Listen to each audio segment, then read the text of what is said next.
নমস্কাৰ বন্ধুবৰ, আজি মই উপস্থিত আছোঁ ভাগ্যদেৱী থিয়েটাৰৰ আখৰা গৃহত।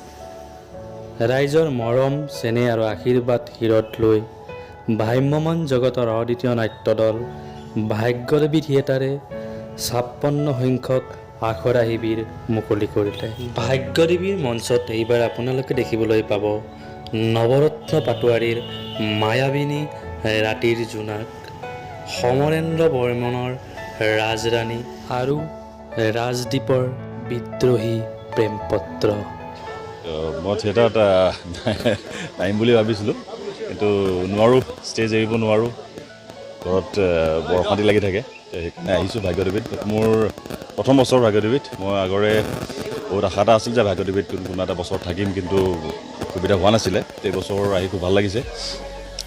নাটকবিলাকতো গম পাইছেই, তিনিজন নাট্যকাৰৰ ভিন্ন ভিন্ন বেলেগ বেলেগ সোৱাদৰ তিনিখন নাটক থাকিব। নাটক ভাল হৈছে বুলি শুনি আছোঁ প্ৰযোজকৰ পৰা। আশা কৰিছোঁ নাটক যেতিয়া আমি ষ্টেজত কৰিম, মানুহে ভাল পাব, ৰাইজে ভাল পাব আৰু নাটককেইখন আঁকোৱালি ল'ব। ভাগ্যদেৱী ইমান এটা পুৰণি অনুষ্ঠান, আজি ৫৬ বছৰত ভৰি দিছে। তো ইমান এটা গৌৰৱোজ্জ্বল ইতিহাসৰ মই এটা অংশ হ'বলৈ পাইছোঁ। খুব ভাল লাগিছে, নিজকে গৌৰৱবোধ কৰিছোঁ, কিন্তু বুকুত ভয় আছে।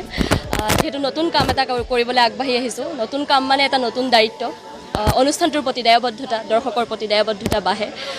তথাপিও মানসিকভাৱে নিজকে প্ৰস্তুত কৰিছোঁ যে কষ্ট কৰিম, ভালকৈ কাম কৰিবলৈ চেষ্টা কৰিম আৰু নিজৰ যিমান পাৰোঁ উজাৰি দিবলৈ চেষ্টা কৰিম। তো এই আজি অনুষ্ঠানটোৰ প্ৰাক মুহূৰ্তত সমূহ অসমবাসী ৰাইজৰ পৰা মৰম আশীৰ্বাদ বিচাৰিছোঁ, যাতে আমাৰ এই যাত্ৰা খুব সুন্দৰভাৱে পাৰ হয়। আমি পূৰ্বৰ দৰে ভাগ্যদেৱীলৈ সফলতা আজৰি আনিবলৈ যাতে সক্ষম হওঁ, সিমানে।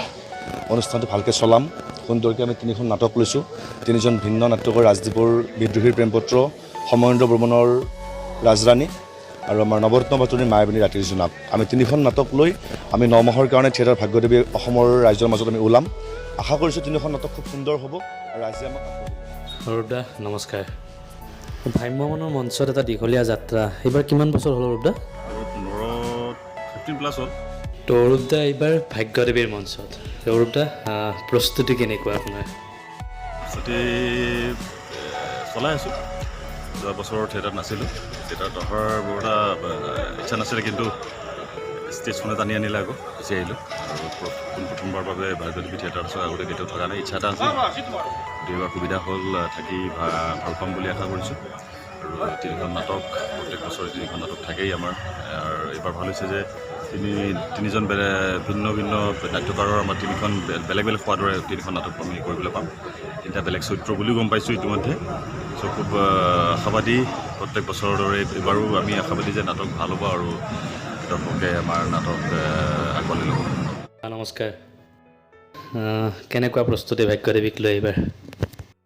খুব ভাল লাগিছে আচলতে। ভাগ্যদেৱী ইমান এটা পুৰণি অনুষ্ঠান। মই বাকীখিনি ইণ্টাৰভিউটো কৈছোঁ যে এই 56 ইয়াৰ্ছত ভৰি দিয়া থিয়েটাৰখনৰ এই গৌৰৱোজ্জ্বল যি ইতিহাস ভাগ্যদেৱীৰ, তাৰ এটা যে মই অংশ হ'বলৈ পাইছোঁ, মোৰ কাৰণে খুব গৌৰৱৰ কথা।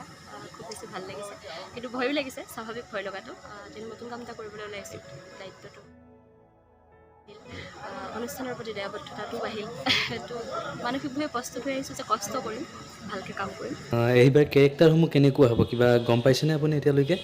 আজিতো প্ৰথম আৰম্ভণি হৈছেহে, তো এতিয়ালৈকে গম পোৱা নাই চৰিত্ৰসমূহৰ বিষয়ে, কিন্তু তিনিখন নাটকত তিনিটা ভিন্ন চৰিত্ৰত দেখাব প্ৰমুখ অসমবাসী ৰাইজে। তো আশাবাদী, ভাল। তই মোৰ হৃদয়ৰ ৰাণী, তই মোৰ হৃদয়ৰ ৰাণী, তই মোৰ সপোনৰ ৰঙীন সাম্ৰাজ্যৰ, তই মোৰ সপোনৰ ৰঙীন সাম্ৰাজ্যৰ মহাৰাণী, মোৰ সমস্ত ভালপোৱাৰ অধিকাৰী, মোৰ সমস্ত ভালপোৱাৰ অধিকাৰী। তই মহাপ্ৰতাপী, তই মহাপ্ৰতাপী মহাৰাণী, তোক ইমানেই ভাল পাওঁ মই, বিৰাট মেলি ইমানেই মেলি ৰাণী, ঠিক সিমানেই মই তোক ভাল পাওঁ ৰাইজ। কাইলৈ আবেলি মোৰ হৃদয়ৰ সাম্ৰাজ্যত, তোৰ ৰাজ অধীন হ'ব। মোৰ মনৰ মানুহ হৈ তই কাইলৈ মোৰ সঁচা ভালপোৱাৰ ৰাজনীতিত পিন্ধিবি। ৰাজনীতিত অকণমান তোৰ ভাল